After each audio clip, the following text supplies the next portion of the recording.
Welcome back to my little channel. Today I'm going to make a response video to a very interesting question from Mike or MIC.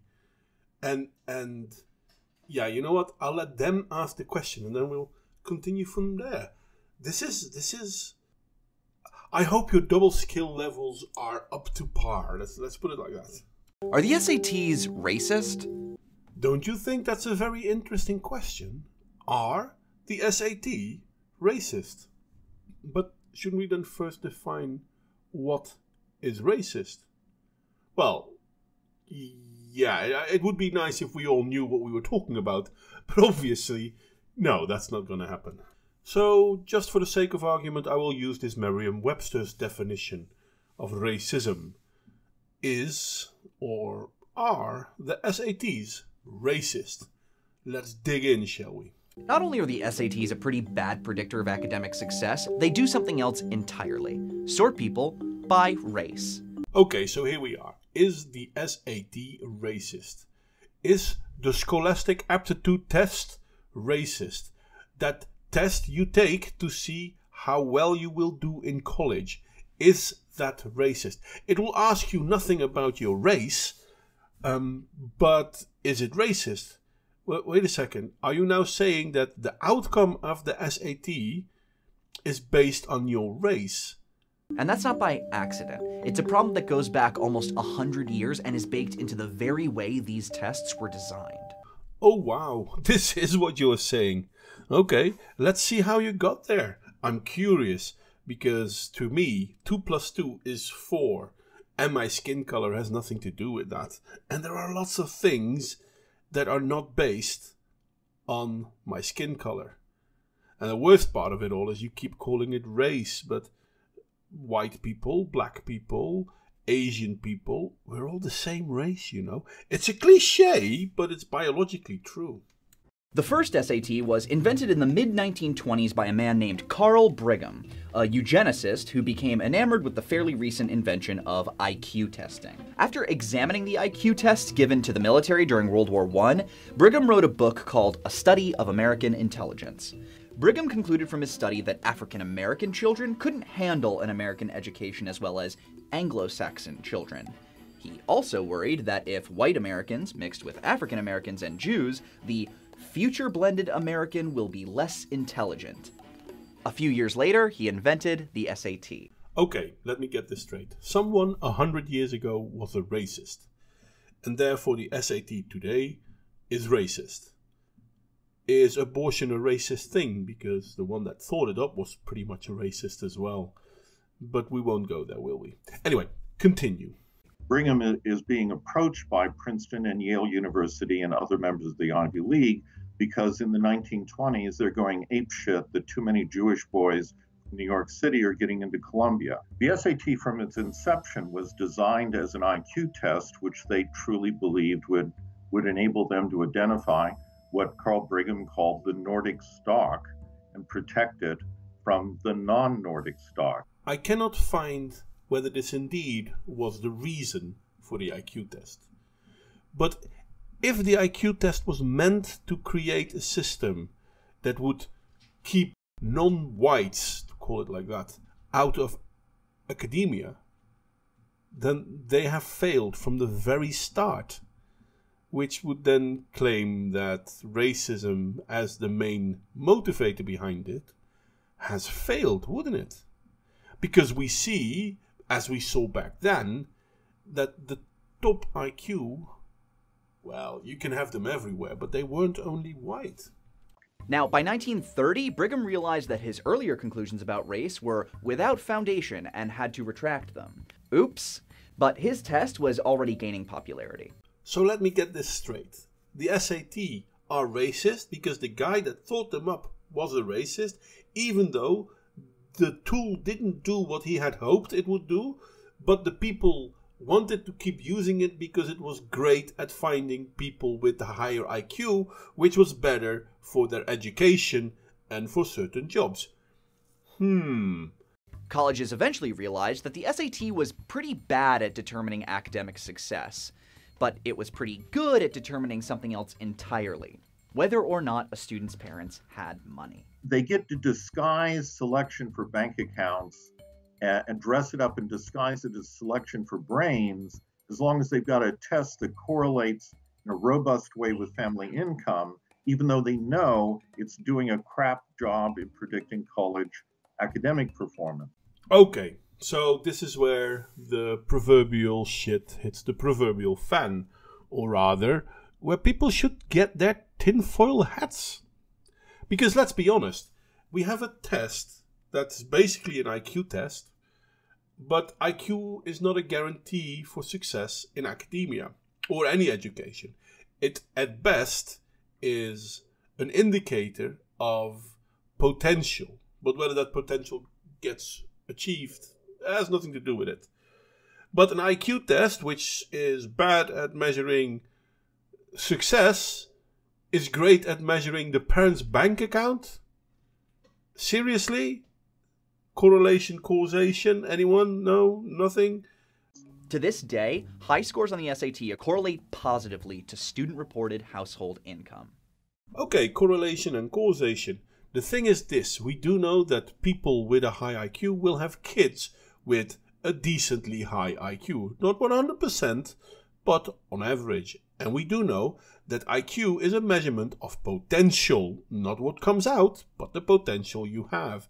And we also know that people will try, on average, to reach their potential. So people with high IQ will probably do better in a society because they want to achieve. We know all these things. Are you now saying that black people lack IQ because they lack IQ? There is more to it. There is way more to it. Are you going to tell me that Thomas Sowell has a low IQ because he's black? 50% of all Nigerians in America have a bachelor degree or higher. Are you going to tell me that these people are low IQ'd people because they're black? It's not me that's the racist, mate. It's you. Your assumption is racist. And that's not even taking into account that black people on average get a 300 SAT bonus boost, where Asian people get docked 50 points because otherwise there will be too many Asian people in universities. I can list a number of stories of people basically claiming to be black so that they can get into a better school, because that's the thing that's going on now. If you tell people, okay, this is your SAT score, this is your measurement of achievement, and you give people a chance to thrive within their potential, they will most likely thrive within their potential. But by saying, okay, you know what, we're going to give you a 300 bonus point adjustment, you are putting them outside of their potential, and they will most likely fail there. So, once again, proving that affirmative action is indeed discrimination and harmful to the ones they claim to help, but you still haven't proven how the SAT is racist. Part of this is who can afford to prepare for the test and the kinds of families and households that are invested in good SAT performance. Could you please explain to me why black people cannot prepare for an SAT test? Because I don't know. I thought they could. The way it disadvantages the kids is it all has to do with money, right? Parents start paying for tutors as early as the 9th grade, up in more affluent areas. It's definitely better meant for people with more money than the kids who are in inner cities. Okay, so people who have more money will spend that money to train their kids. Are you sure? I mean, I'm not saying it doesn't happen, but are you sure it happens to all, or a vast majority of them?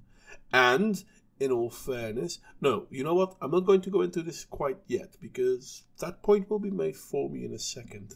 Now, College Board, the group that administers the test today, told us that they're doing what they can to bolster opportunities, like offering free SAT prep courses, or working with scholarship funds for Black and Hispanic students. Told you, my point would be made eventually, and they did so in the very next sentence. So there are ways for non-whites, because that's the whole idea, I guess, to get prepped for SATs. And this is overlooked because... why exactly? Because prepping for a test, whether I like it or not, I don't think you should prep for an IQ test, whether you're white or black, or anything else. But if white people can do it and black people can do it, it still doesn't show racism. But that still doesn't get to a really important point, which is that there are slightly different racial outcomes on the SAT. Okay, so why? And most of all, recognize that whites are not the best scoring group amongst them, but black people seem to score lowest. Now, the why question is still very important. What is making it that, on average, black people seem to score lower? But so far they haven't addressed any of the things that are contributing to that factor. Well, many look at unequal outcomes on tests and see an inherent racial difference. This is part of a long debunked history of a field called race science, which is often used to justify inequality by chalking it up to innate differences, usually in intelligence. And this is so much bullshit, I don't even know how to address it. This is not even close to reality. I've said this before in this video. There is one race. It's Homo sapiens sapiens. Now, the different races, at best, are ethnicities. And there is no reason why a black person, or a Chinese person, or a Russian person, or an English person should score better on SATs, other than that IQ is partly inherited from their parents. So if you come from a culture that thrives and really pushes forward the idea that you need to do well in school, your parents will have done well in school and therefore you will do well in school, or at least you'll do better on average, because there are always exceptions. But if you come from a culture that doesn't think this is important, your parents didn't think it was important, their parents didn't think it was important, and then there is the chances of inbreeding and whatnot, your IQ drops. Again, I need to point out, 50% of the Nigerian people living in America have a bachelor degree or higher. Now, there are less Nigerians than Asian people, but in this, they are outperforming them. And trust me, people from Nigeria are black. Now, IQ is affected by genetics, partially, but there's also a huge environmental component. IQ often goes up in areas that see big gains in things like health, nutrition, and parental literacy. For example, from 1984 to 1998, the IQ of children in Kenya rose 26.3 points. In about the last 30 years, IQ in China rose around 6.5 points. And studies show that kids adopted from poor homes and raised in wealthy homes can see an IQ gain of 12 to 18 points. Thank you for proving my point. It's inherited and culturally driven. So if your parents have an IQ of 80, you're more likely to start off with an IQ of 80. If you then get pushed to educate yourself, your IQ will go up. Your children will start with a higher IQ than you did, because you started with 80. They will probably start with wherever you are left, which let's say is 90. Their children, if going to be pushed like you were, will end up higher as well. So there is part of an inheritance thing going and part of a cultural thing going. Why can't we address that latter part? Because it has nothing to do with people being black. Or at least not the ethnicity. But there is something as what we call black culture, where black people are berating other black people for acting white, for trying to do their best at education. See, that is the main driving factor for why black people are not performing better. And again, not all, because once again I'd like to point out Nigerians, etc., etc., etc. So there is way more to it than a mere aptitude test. So when you look at an SAT or IQ test and notice what looks like an inherent difference, what you're actually seeing is a whole system of environmental factors. And out of all of those factors, you still haven't been able to show us why racism is one of them. The SAT is losing popularity, and now there's a growing test-optional movement of schools dropping the test entirely. But admissions offices still widely regard it as a method of determining who's best suited to attend college. And a recent analysis from the New York Times shows that Black and Hispanic students are less represented at top colleges than even in the early 1980s. But when we're building a system where the criteria for admission is based on our born privileges, why would we expect any other result?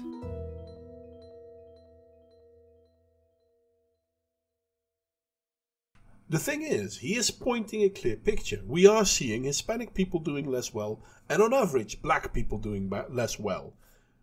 The question remains though, how come? Because there are SAT trainings for them, but they don't use them.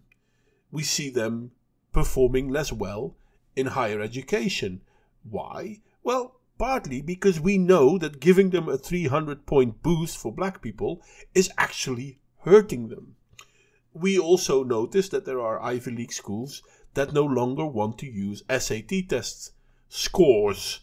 Why? Because they notice that the results are being skewed. After all, give Black people a 300-point bonus, deduct 50 points from Asian people. It's no longer a representative measurement tool. It's being used to fabricate or manipulate a society. And it doesn't work. It hurts the people it claims to be helping. So it would be nice if people like, well, the people working for MIC, for example, would actually look into what is causing Black people to fail in large numbers in our education system. Or Hispanics.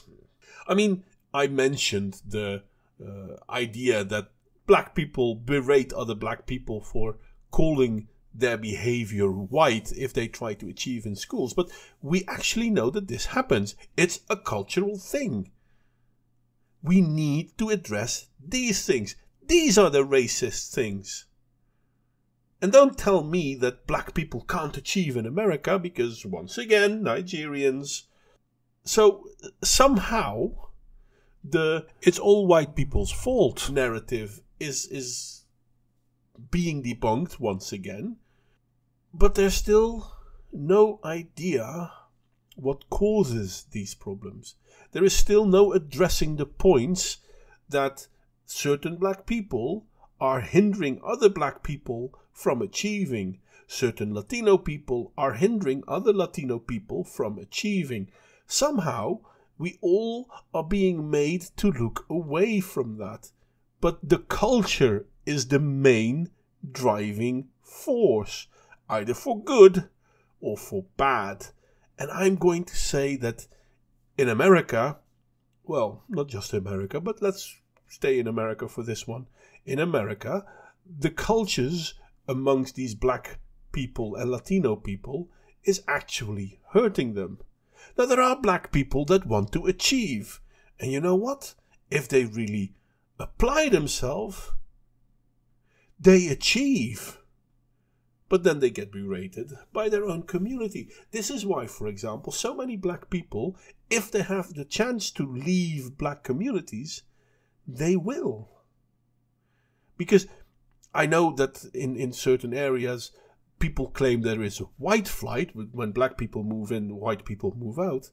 But what they are not recognizing is that there's also, within the Black community, Black flight. Certain Black people do not want to live in a culturally Black area because it is damaging to them. There are Black people who will actually thrive and do their best and want their children to do the same, but they recognize that if they live in a predominantly Black area, they are actually hurting their chances. And it's not because the area is Black. It's not the city that is the problem. It's the culture of the people that live there that is the problem. And that's what they're trying to flee away from. But we're not to mention that because that's racism. See, this is the lobster in the bucket story. Lobsters in a bucket. Why can't they get out? The bucket is open because as soon as one of them seems to reach the top, the others pull him back down. instead of actually helping them get out. And this is what we see in certain cultures. This is the main problem. Is the SAT racist? No. Hell, that's like saying, is mathematics racist? I know there are people who have said that as well, but it's stupid. Mick basically made this very nice production. Lots of people got paid for it. It's stupid. But there are always people willing to believe this nonsense. Anyway, I'm going to end my rant here because I notice I'm getting angry more and more. And I can't really reach these people. I'm not big enough. But I hope you will see this, think about this, and maybe share this with someone else. And maybe that someone else will do the same thing. And even better, maybe that someone else has a bigger YouTube channel or a bigger reach on social media and they will start a storm. Or maybe you will have a bigger reach than me and you will start a storm. Because we need to help our society.